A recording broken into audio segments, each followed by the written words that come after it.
O rei Balduíno IV, o rei cristão, uma das pessoas mais incríveis à frente de Jerusalém, costumava usar uma vestimenta que cobria completamente o seu corpo e uma máscara de ferro que ocultava seu rosto, desfigurado pela lepra. Balduíno não escondia sua condição de doente. Ele ocupou uma posição extremamente importante, afinal, ele se tornou rei de Jerusalém, uma terra que já era disputada por cristãos e muçulmanos, as cruzadas. Em uma época em que a lepra não tinha cura, e os doentes eram superestigmatizados. O rei leproso Balduíno IV só pode ter sido alguém com uma personalidade e uma força extraordinária. Bem-vindo ao canal Mitos e Curiosidades. Já deixa o seu like, se inscreve no canal e ative o sino para não perder nenhuma notificação. Balduíno nasceu em Jerusalém em 1161 e era um dos filhos do rei Amalrico I, da Casa Anjou, uma família de nobres de origem francesa que teve grande influência durante a Idade Média e participou ativamente nas cruzadas e no estabelecimento dos estados cristãos na Terra Santa. Até onde se sabe, Balduíno começou a mostrar os primeiros sinais de ter a doença quando tinha por volta de 9 anos de idade e notou enquanto brincava com os amigos que não percebia o toque nem sentia dor no braço direito, mesmo quando a pele era beliscada. O diagnóstico foi feito em seguida, e Balduíno, na verdade, foi beneficiado por ser filho do rei. Naquela época, a lepra não tinha cura e, de modo geral, representava uma sentença de morte, lenta e solitária para quem sofria da doença. Se não fosse príncipe, e se Amalrico fosse do mal, como muitos monarcas que existiram na história, Balduíno teria sido condenado a viver em uma colônia para leprosos e moribundos. No entanto, e para a surpresa dos muçulmanos que habitavam na região de Jerusalém, o príncipe não só permaneceu na corte, como cresceu como qualquer jovem.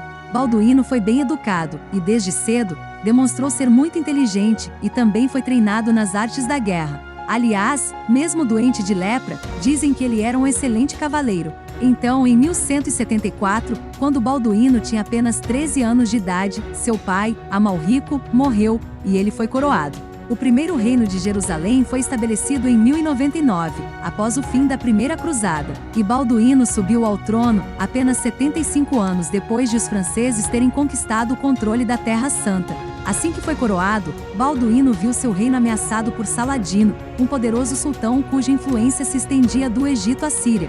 No início, como era jovem demais para reinar, o garoto foi auxiliado por Raimundo III, conde de Trípoli, que atuou como regente até 1176. Entretanto, depois de assumir o seu papel como rei, como sua saúde continuava se deteriorando, Balduíno era obrigado a apontar diferentes regentes periodicamente, e essa situação deu origem a desequilíbrios e brigas pelo poder que, por sua vez, contribuíram para desestabilizar a posição do rei. Contudo, ainda que com essas dificuldades todas, enquanto pôde, Balduíno manteve sua posição e lutou com todas as forças para evitar que Saladino conquistasse Jerusalém, inclusive indo para as linhas de frente com seu exército.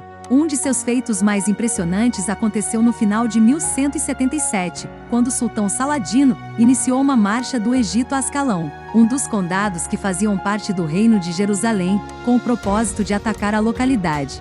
O rei, mesmo com todas as suas dificuldades sobre a doença, e mesmo sem poder segurar direito a senha de seu cavalo, liderou seus soldados e, com a ajuda das tropas de Reinaldo de Châtillon e dos cavaleiros templários, conquistou uma vitória surpreendente sobre Saladino na Batalha de Montezarde.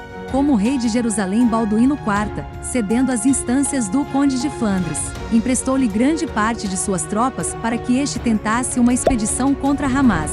Sabendo que Jerusalém estava assim desguarnecida, Saladino reuniu todas suas tropas para invadir o reino cristão. A situação era trágica. O rei Balduíno não dispunha senão de 500 cavaleiros. Esse feito chama-se Batalha de Montezarde.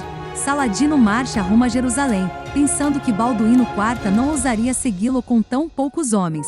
Ele atacou Rama, Lida e a Polônia. Mas como Balduíno supostamente não representava perigo, ele permitiu que seu exército se espalhasse em uma grande área, pilhando, saqueando e se reabastecendo. Entretanto, Balduíno e os templários ambos furaram seus bloqueios e marcharam ao longo da costa, esperando encontrar Saladino antes que ele chegasse a Jerusalém.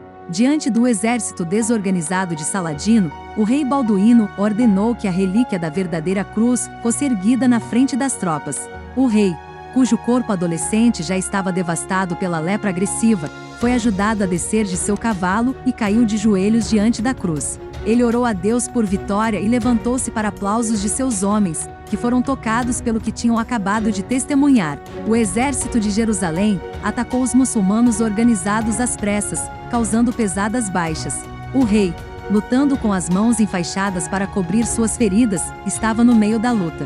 O comando efetivo egípcio estava sob o sobrinho de Saladino, Taqi ad-Din. Taqi ad-Din aparentemente atacou enquanto Saladino estava montando sua guarda mameluca.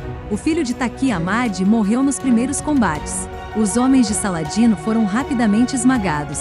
Consequências: Balduíno perseguiu Saladino até o anoitecer, e então se retirou para Ascalão.